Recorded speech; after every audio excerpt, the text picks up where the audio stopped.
Сайн байцгаана уу бүгдээрээ миний 5 сарын тайлантай танилцгаая.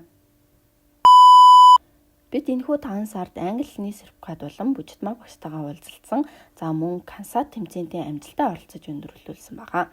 Англи хэлний сургалтын хувьд бид нар 2 сарын 26-наас эхлээд нийт 40 цагийн англи хэлний сургалтыг Сантис сургалтын төв дээрээ амжилтаа судлаад бид нар англи хэлнийхэн сертификатыг 5 сарын 13-ны өдөр гардаж авсан байгаа.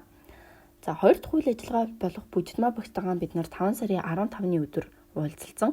За бүжитмаа багштайгаа бид нар охтуудын манлайл болон улс төрийн оролцоо, ирээдүйн зорилгын талаар ярилцсан. Бүжитмаа багш маань биднийг маш халуун дотноор өгтөж аваад бидэнтэй илтэмсэг ярьсанд баярлалаа гэж дамжуулъя. За энэхүү тэтгэлгийн маш чухал зүйлсийн нэг болох Кансатаа бид нар 5 сарын 26-ны өдөр амжилтаа оролцож өндөрлсөн байгаа.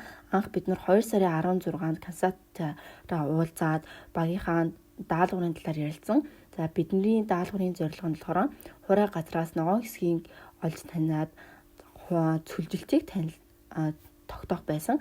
За бид энэхүү Кансатын тэмцээний амжилтад дуусгахад маань маш олон хүний хүч хөдөлмөр шингэсэн байгаа. За эдгээр хүмүүсийн дурдвал 2 дугаар байранд бидний анги танхимыг зохицуулж өгсөн Бурмаа агч маань за бүхэл үйл ажиллагаа санхүү дээр дэмжиж байсан Ви Монголиогийнхан маань мөн бидний удирдан зохион байгуулж бидэнд зааварчилгаа өгч хамтдаа тэмцээнд оролцсон Пүрхүү агш маань байсан.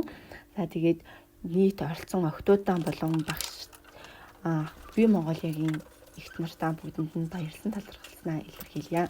За ингээд бид энэ тэмцээнд болохоор урд нь огт үзэж байгаагүй шинэлэг зүйлүүдийг шинээр сурч авсан, охтуудтайгаа илүү дотн болсон.